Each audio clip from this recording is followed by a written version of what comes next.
Hi everyone, I'm going to stand over here so I don't block the slides. Let's wait for them. There they are. Okay, great. Yes, so after that lecture about masks, now I feel totally guilty, but at least I'm distanced from you. So as I'm supposed to send you off to lunch, hopefully this will be a tasteful, positive thing, so you're not going to have a problem with your lunch today. Just to give you a little bit of context, I've been working as a geographer and cartographer in the tech sector for about 30 years, at Microsoft for 13 years, and then self-employed with Geographied ever since 2005, helping Google, Facebook, Amazon, and a lot of other companies with a lot of the issues that I'm going to be discussing today. The Global Game Jam just happens to be, that's the largest game creation event in the world, happens every January, so it's a nonprofit that I also run in addition to my consulting work. Just to give you a sense of the scale, the last live event we did last year, we had about 50,000 people in 118 countries. And in one weekend, they together, collectively around the world, made about 9,600 games, which is pretty cool. So I'm going to start this off, there we go, with a story about the island of California, which I'm sure some of you have probably heard about. Those of us in the cartography community are very familiar with this. Well, what's the issue with California? Well, I'm from California. I grew up in Southern California. It's not an island. I know Lex Luthor wanted that to happen in one of the Superman movies, but basically it was shown as an island in a lot of sources for over 300 years. So this is a form of misinformation that goes back centuries ago. And I'm not going to read through all of this, but just to give you a sense that it was in around 1510 when it was actually mentioned in a novel that California was an island. Well, then later, Cortez, in his expedition, he sent his navigator, because they were close by the Baja Peninsula, and they verified. The navigator said, it's a peninsula, it's not an island. And this was later verified just a year later by another expedition. And then we had in 1602, quite a few decades later, it was verified yet again by another expedition that it's a peninsula, it's not an island. And so, however, this is where things took a turn, because this friar, Ascension, he was a very propagandist for Spain, because he wanted Spain to basically have their claims over the New World. And Francis Drake had already placed a lot of claims on the west coast of North America in this area he called Nova Albion, which was going to be this huge, part of the empire for Britain. So in order to counter that, there was legalese at the time that if California remained as an island, it helped reinforce the Spanish claim. So he said that California is an island, even though there was a lot of evidence already showing from all these expeditions that it was not an island. So that was 1602. Well, the very first map that showed California as an island was a Dutch map in 1622. So about 20 years later, that information propagated. And then what we had from there was about, for the next, over 200 years, California was shown as an island on maps on most sources throughout Europe and other places. It's interesting that in 1747, King Ferdinand of Spain actually had to make a royal declaration that California is not an island. Basically, he's like, just stop it already. It's not an island. But it's a very fuzzy image, but this was from Japan in 1850, which still showed California as an island. So this kind of misinformation happens a lot, and it has been going on in cartography for years, because I think most of us who look at cartography, we expect some notion of ground truth, that what we're looking at is the world. But for those of us in the cartographic profession, the map is a reflection of a process. It's a reflection of decisions being made for very specific reasons. Most cartographers, because they're employed by agencies that want to show the world accurately, ordnance surveys, geological surveys, things like that, the map that you see is accurate. It's ground truth for the most part. But then, of course, you have a whole range of other kinds of maps produced for political purposes that are not and have never been, like this map, has never been meant to be accurate. So, of course, this is the way it looks today, as we all know. So, basically, what I've spent my career doing is exploring this idea between the interaction between what is real, actually ground truth as we call it in cartography, what is represented and what is perceived. And it is that vicious cycle that we see in the digital media and the technology side that is really fascinating to me. And by the way, that's not LA, that's actually a replicated version of LA in Grand Theft Auto 5. And that looks pretty real.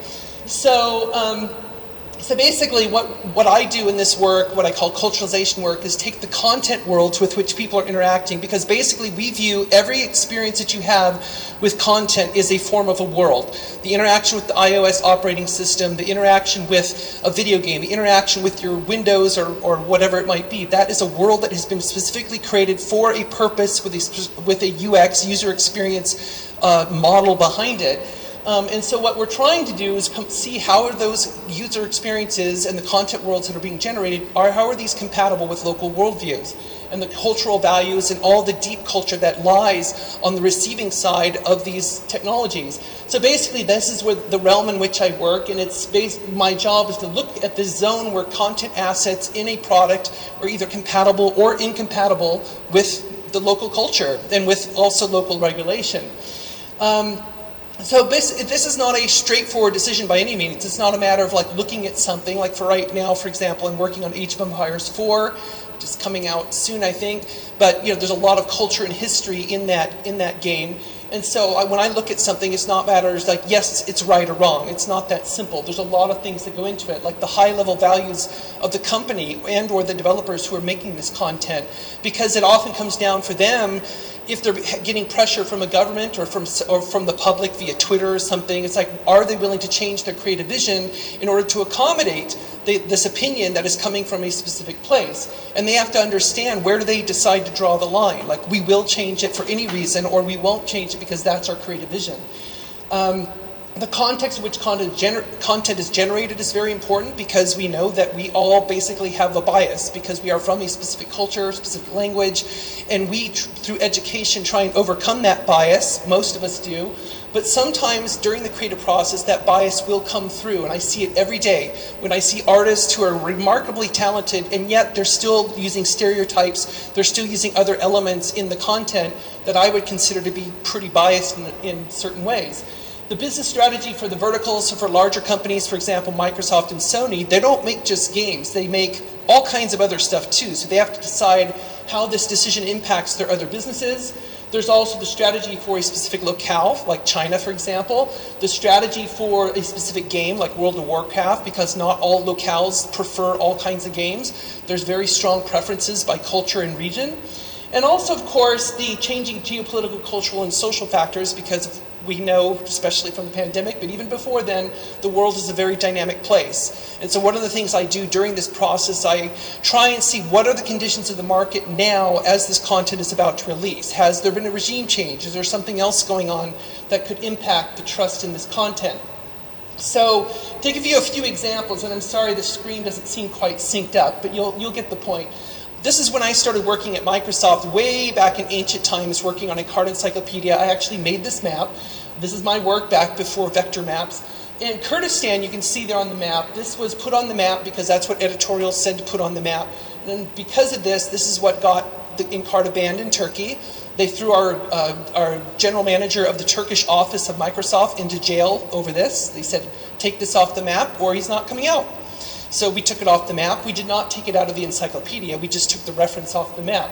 That was very early. That was before I created a geopolitical team at Microsoft to help deal with this. We didn't really have a strategy at that point.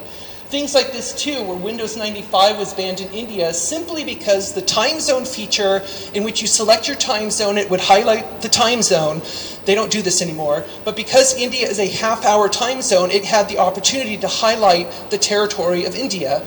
And it did not include the few pixels up here showing the Kashmir claim by the Indian government, or at least part of the part that Pakistan occupies. So for this reason, Windows 95 was banned in the country, and so this is also the reason why we decided to just turn off the highlight feature and we don't have this problem anymore. And there's a lot of examples. One of the things I did was, after I left Microsoft, I worked with Google as a consultant to help them for about 6 years, perfecting what we call domain tailoring. So you've probably heard this occasionally. There's like news stories about domain tailoring, how we change the map depending on the internet domain in which you are visiting.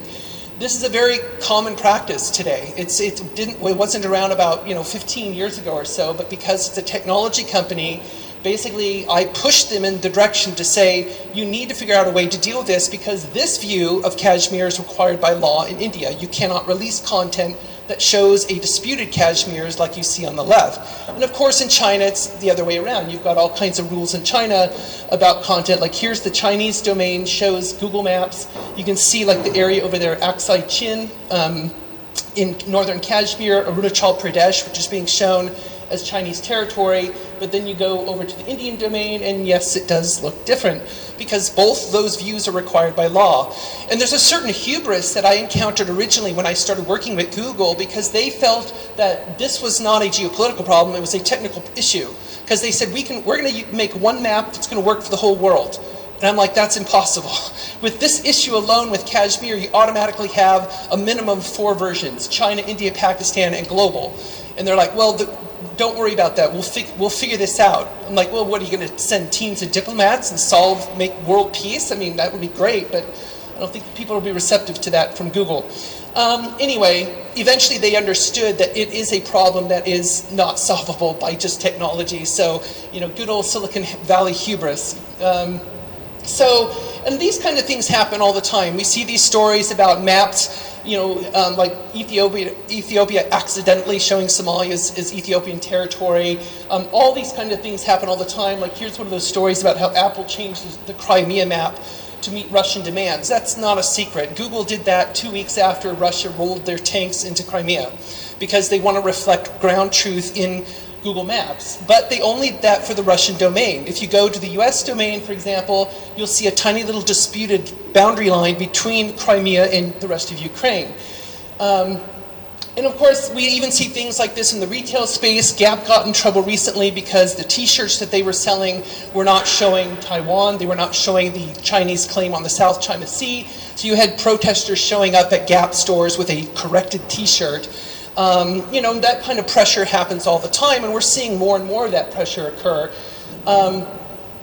And even like in movies, so this has happened, we know a lot in Hollywood, this kind of thing happens a lot. In this movie, Abominable, that came out just a couple years ago, the movie did not release in Malaysia, the Philippines, or Vietnam, because they are all parties to the South China Sea claim.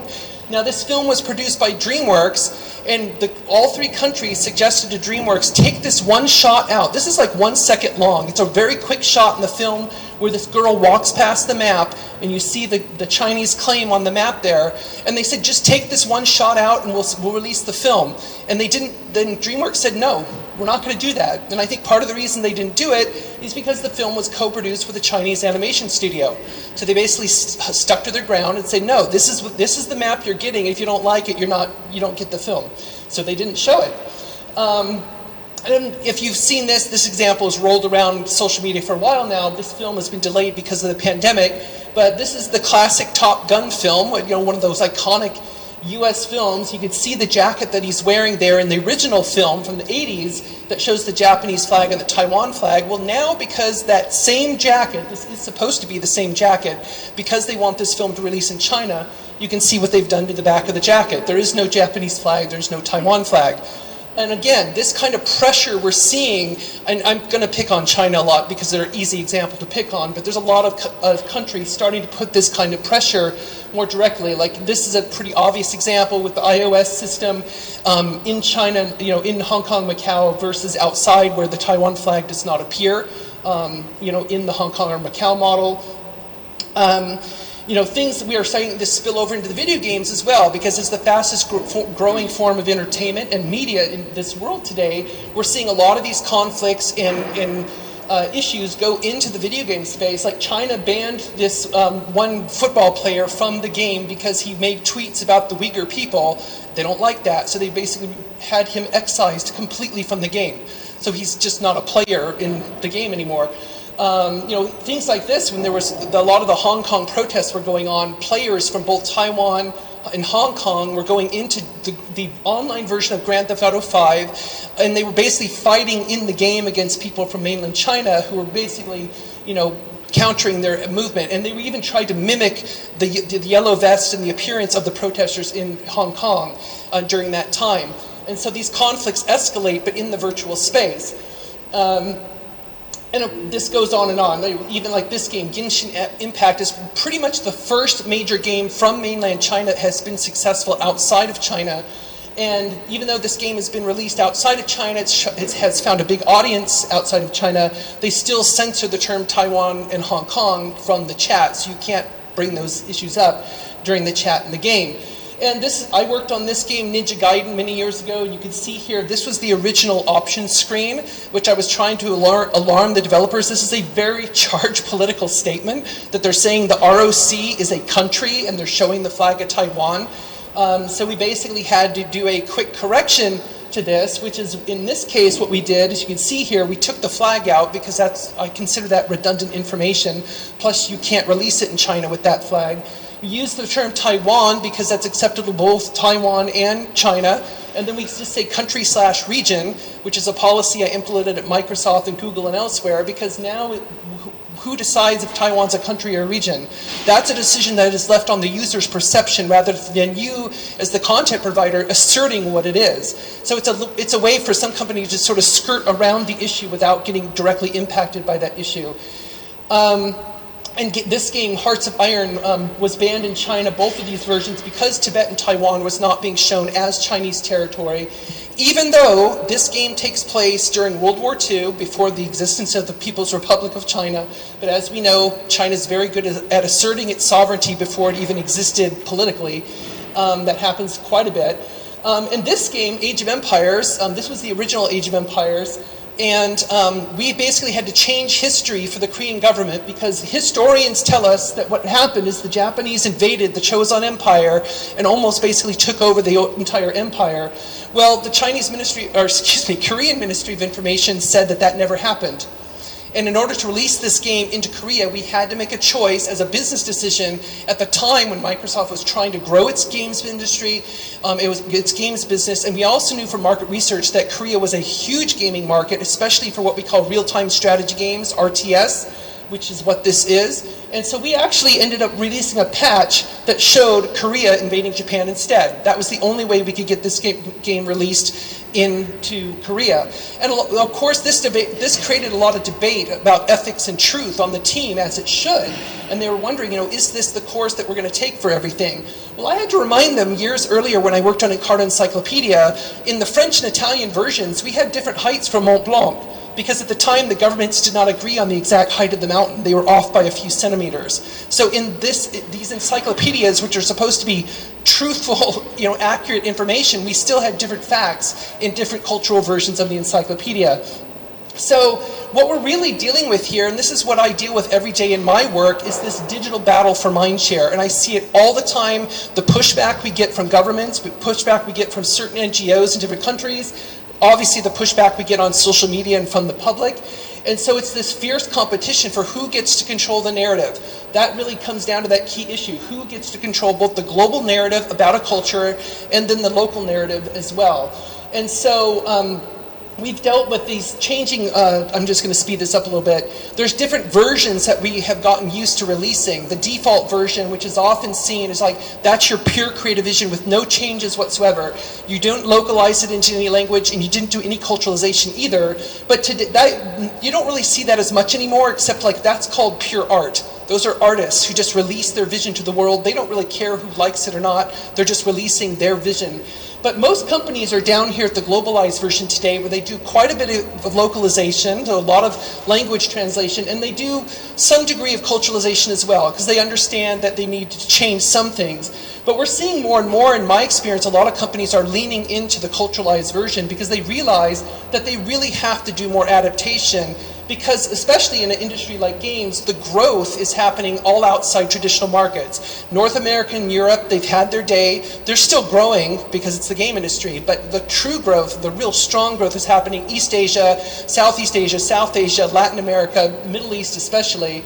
And so this is just a brief little diagram to show essentially what this looks like, a default version versus culturalized version. Of course, if you culturalize to the extreme, then you've kind of created a whole new default version that represents that specific culture's viewpoint. And what's important here, though, is this difference between, for a lot of companies, when you stick with the default version, you don't make any adaptation, you don't bow into pressure or anything, that's basically maximizing your expression, your self-expression, or your voice, so to speak, as a company or whatever you represent. When you do the culturalized version, that's trying to maximize your exposure, which as businesses, that's what a lot of companies want to do, because maximizing exposure maximizes the revenue for their content. So this war on versioning that's been happening in my career, I've seen this very distinctly, I would say the last decade for sure, but I would say even close to the last 5 years, it has gotten really heated. I see this all the time where companies are approaching me saying, hey, this government wants us to do it this way that didn't happen before. What are we supposed to do? And this is where I go back and have that uncomfortable conversation with them about the values of their company. What do they stand for? You know, a lot of these companies have just these corporate statements about diversity and equity and inclusion and all these things, but sometimes the decisions you have to make around specific content will be in direct conflict with some of those values that you've publicly stated. So they have to have kind of this real deep conversation. When I was at Microsoft, I had the chance to debrief Bill Gates a few times on some of these issues that got us in trouble there. And I asked him at one point, who's the moral compass for Microsoft? Who decides if, like, Microsoft says Taiwan's a country or if some other issue? And he laughed and he pointed at me and said, that's your job. And I'm like, I'm not paid enough to be the moral compass of Microsoft. But what he meant is that leaders of these companies, especially ones like Microsoft, they cannot be seen as making these decisions, because what happens? If he makes the wrong decision, the stock drops, people lose confidence in the company. If I make the wrong decision, I get quietly ejected out the back door and they just replace me with somebody else. They make a press statement saying, well, somebody made a mistake. Fortunately, that never happened. But one of the reasons this is so concerning to me is this chart, and this is US data, but this is representative of a lot of developed countries today, is this number here.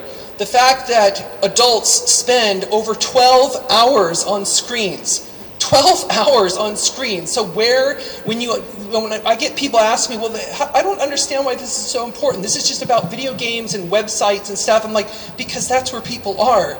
Especially looking at the results of the pandemic over the last year, even more so. This data does not even really include the pandemic effect of this number, which I'm sure went up probably at least by 10 to 20%.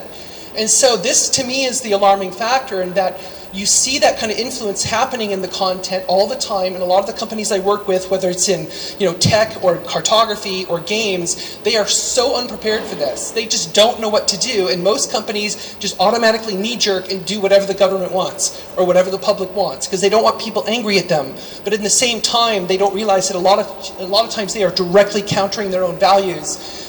Plus kind of setting a precedent that content providers will do anything you want them to. So if you have a certain kind of viewpoint, just be loud enough and they'll change it for you. And that's it. Thank you.